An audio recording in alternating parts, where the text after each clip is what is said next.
Welcome to the Elliott Alert. I have today my friend Bill Brumett, who is our 3rd Ward Alderman. Correct. Thanks, Mr. Brumett, for coming. Can you tell me a little bit about yourself? Well, Ephraim, I was born and raised south of Lone Oak, Arkansas on a farm. So I've chopped cotton, I've pulled coffee beans, you know, I've done all those things that little farm boys do growing up, but my dad wanted me to do something different. And so I went to the Arkansas State actually for 2 years and got a pre-engineering degree. Then I transferred to Fayetteville and got a degree in electrical engineering at the University of Arkansas. And Central Maloney, Central Transformers, brought me to Pine Bluff, recruited me. And now, how long ago was that? Oh, it was back in 1969. Long time ago. Long time ago, yeah. See, I've been in Pine Bluff nearly 40 years, so you know, and got a lot invested here, and a lot of time and effort into this community. So, and I love Pine Bluff. As a matter of fact, I've got one of the buttons that I'd like to, that my campaign uses, that I'd like to give to you. Oh, thank you so much. Pine Bluff. And I love Pine Bluff myself too. Right. Thank you. That's why I'm still here. Right. Absolutely. Now, also, you have to tell us: are you married? Have any kids? Yes, I'm married to my lovely wife, Judy, who's originally from Grady. You know, we have 3 children, Alan, Terry, and Karen. Karen passed away from cancer a few years ago, and I'm sorry to hear we that. have 8 grandchildren, which I'm very excited about. And you know, I have my own business. I've been in business here since 1979 in my own insurance and financial services business. Our office is out on Dalloway Road. And I've had offices at the uptown as well, and that's what we do. We do insurance and all kinds of financial products. Now, as a business owner here in Pine Bluff, you are connected to the community, and you know actually what some of the plights are for a small business. Is that correct? That's correct. You know, I'm a firm believer that small business is the key to our potential growth here in Pine Bluff. I am an advocate for trying to find ways that we can help 100 businesses hire 3 people instead of going after a big smokestack. I think it'll have a bigger impact on our community. So that's what I've worked with the Chamber and others to try to make happen. Because it is a challenge to find good people these days, but you know, that's one of the areas that I've always tried to work with in the business community. Well, I mean, you said something really crucial. You said find at least 100 businesses to hire 3 or 2 good people. I mean, that makes an economic impact immediately. Huge. You know, we have over 2,000 occupation licenses on file at the city. Wow. That's a lot of small businesses that are out there. It is. And you know, I've hired a lot of people part-time and full-time through my business, and have seen a lot of them go on to bigger and better things, which is a great thing. You know, small business a lot of times is kind of like the incubator for people, giving them their jump start to something they can do really well maybe later on. So I really believe in small business and what the impact it makes on our community. So you're in favor of working with small businesses to bring them into Pine Bluff, so that we can, number 1, increase our population, number 2, increase our revenue. Absolutely, and also to work with the small businesses that are already here and help them to do better, to keep them here so that they can afford to stay here. And of course, growth of our city is something that we're all striving to make happen any way we can to improve the quality of life here. And speaking to these small businesses, because we most definitely want to make sure that the ones that we have here, that we're supporting and that we're trying to help to stay here, because they're also employing other people as well. But what kind of things are they saying that they need our help as a community in doing? One thing is we need to encourage everybody to buy locally, you know, because a lot of folks, you know, think they got to go to Little Rock or someplace else to buy what they need. I mean, I have people that I know that are friends of mine that actually have bought insurance products from folks in Little Rock. And it gets me all upset every time I hear about it, because we can do everything here that they can do. And most other areas are the same way in businesses around here, that we provide the same services and and care about the people and so on that they would in any other town. Yeah, and why do you think that is? Because if they buy locally, I mean, these people are here. Somebody in Little Rock, you got to jump in the car, drive all the way up to Little Rock if you're going to drive. Or, I mean, here, you know the person. That person's in your community. They're accessible, or they should be accessible. So, I mean, why do you think that people take that? Well, it's just sometimes people have the attitude that, got to go to the big town to get better products and better services, and they don't look, And of course, sometimes we as small business people don't do a good enough job of making people aware of what we do have. So do you think the city should help in that, or, I mean, how do you think that should be addressed to make sure that those people know that we have the resources accessible here?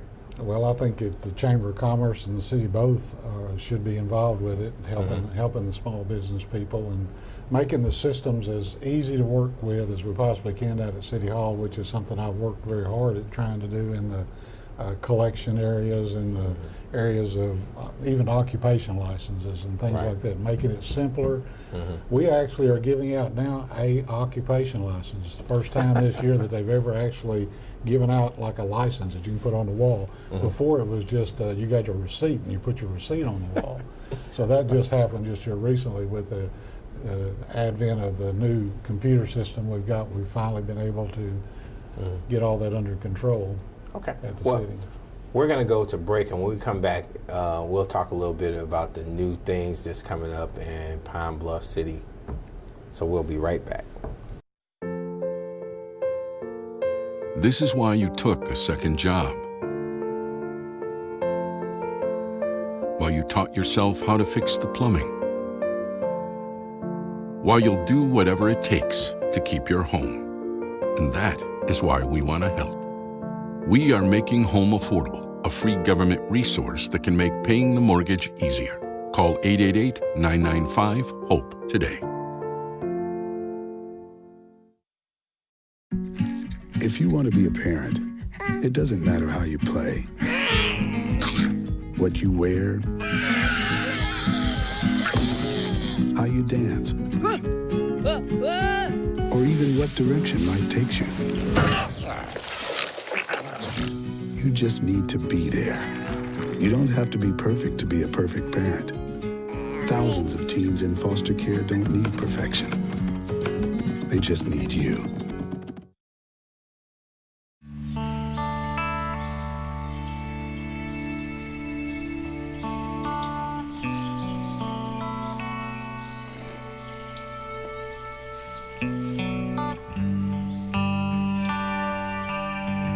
This is the moment I knew. His future had no boundaries. There are some moments only the forest can inspire. Find yours at discovertheforest.org. Hey, Mom. Hi, did you take your medicine? Oh, gosh, I forgot it. Her nurse. You need a claim number? Her personal assistant. Let me just grab a pen. Her housekeeper. Her cook. Her accountant. When I started taking care of Mom, I didn't realize the challenge of playing so many roles. But above all, I'm still her daughter. Visit aarp.org/caregiving to connect with experts and other caregivers. Together, we can better care for ourselves and the ones we love. Welcome to the Elliott Alert. My guest is Mr. Bill Brumett, Alderman Bill Brumett, who's our 3rd Ward Alderman, who is running for re-election.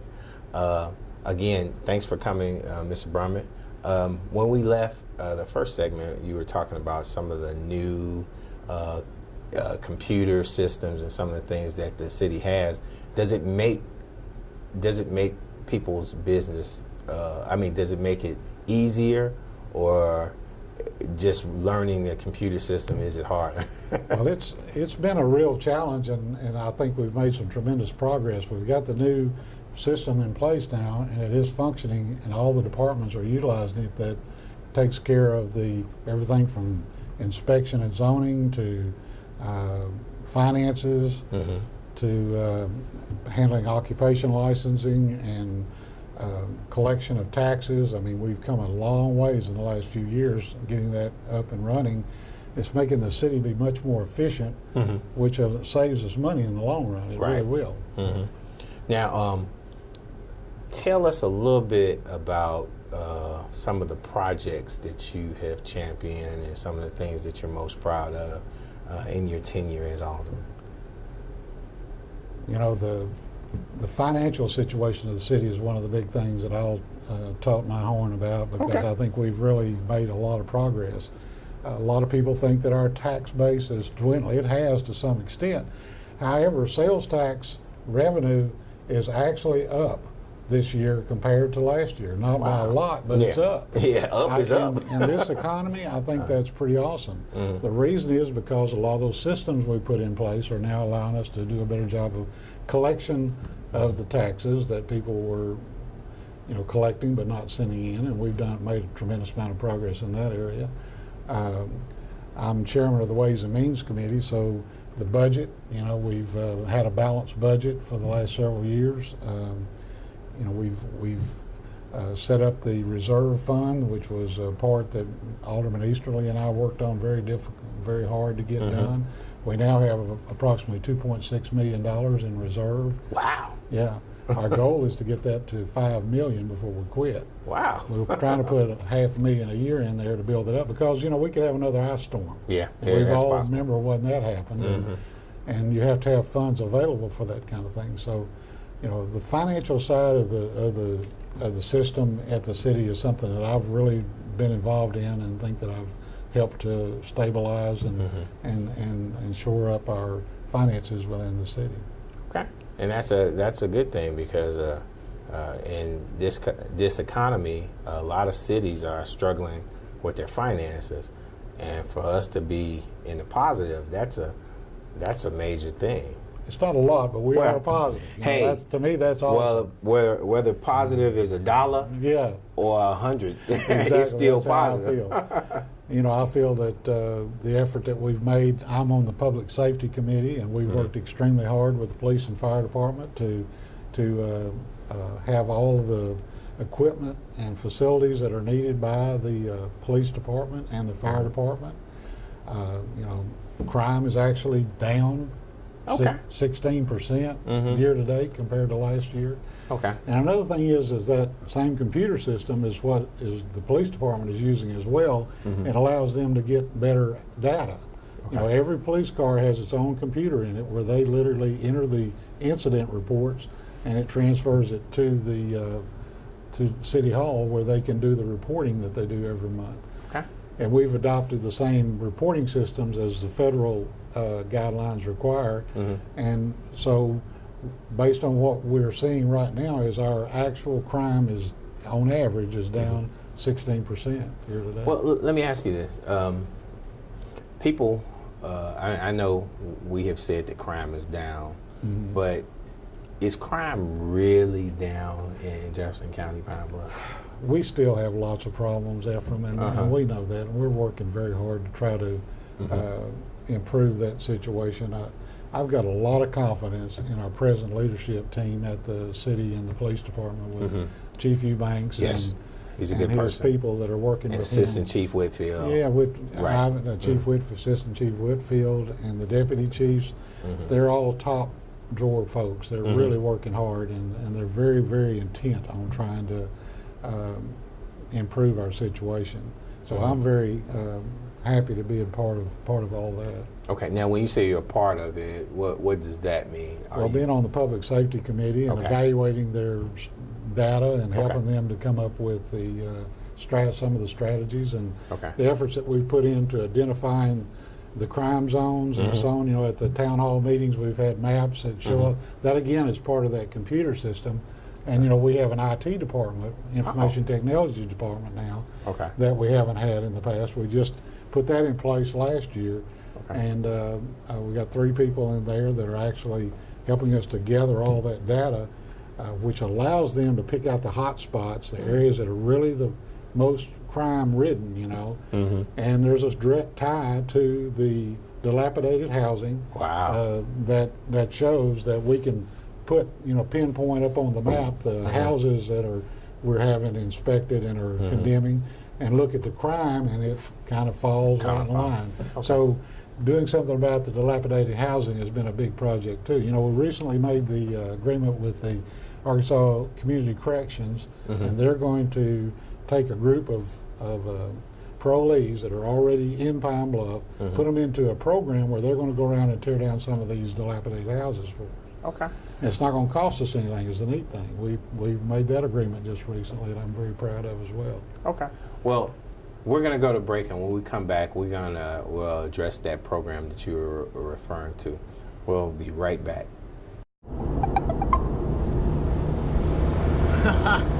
Nice.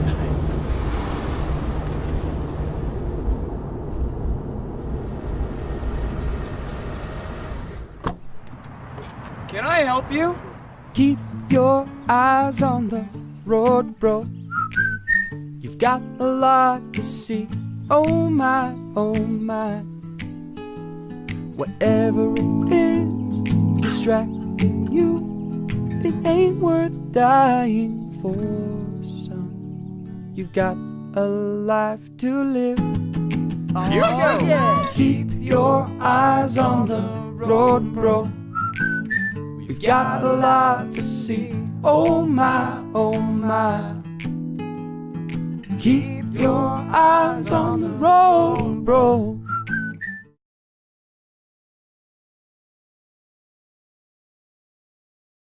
Hi, I'm Sunflower Wilson, a recent graduate with a degree in fisheries biology. As I begin working on my master's, I am confident in the skills and lessons that UAPB has taught me through instructors like Dr. Hawkness.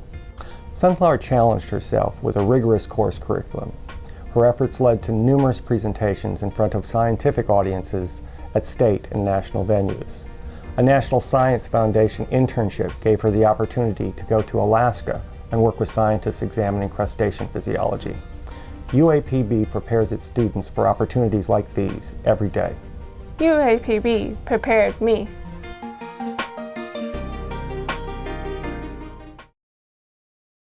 Hey everybody! Heart disease affects 1 in every 3 women in America, but you can fight back. There's no time to lose. Mothers, sisters, daughters, families, and friends, it's time to shout louder, stand stronger, and demand change. Let's go! To the Batmobile! Dang it. To the invisible jet! Dang it. Together, we can put an end to heart disease. It's time to go red for women. I could use your help. Yeah! Learn more from the American Heart Association at www.goredforwomen.org. Welcome back to the Elliott Alert. I have again my guest, Mr. Bill Brumett, who's our 3rd Ward Alderman and a good friend of mine. Yes. Mr. Brumett, when we left the second segment, you were kind of telling us a little bit about the projects and some of the things that were happening that you were proud of, and you also mentioned the grant program. Is there another program or some other things that you're?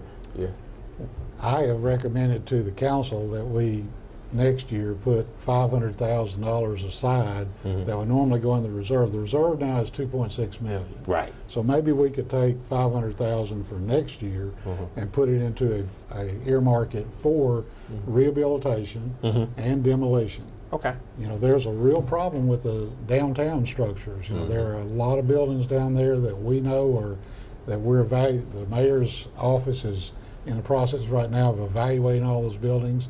But you know, if water gets into a building and starts to basically wash the mortar around the bricks away, then first thing you know, you could have buildings just topple. Yeah. So we're doing a serious evaluation of all those downtown buildings, and we recently put in place legislation to make penalties if they don't get them fixed. Okay.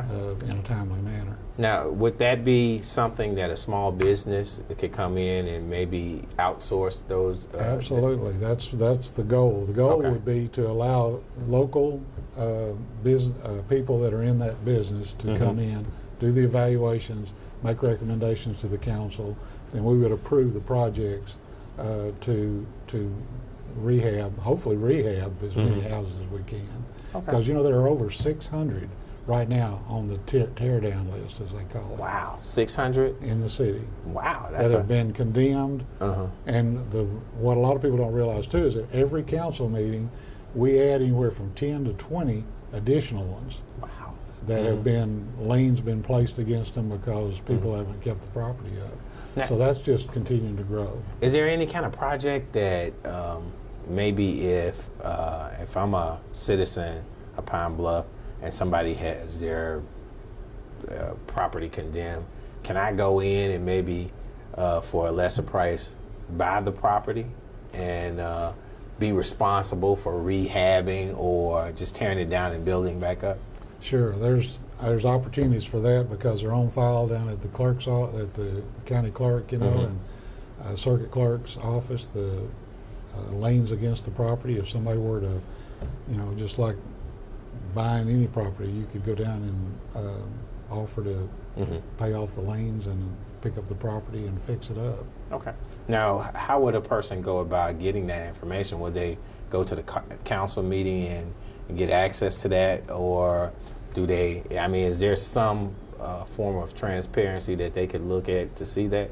Yes, the inspection department has lists of all those houses. They could contact the inspection department at the city and see those lists of condemned properties. Okay.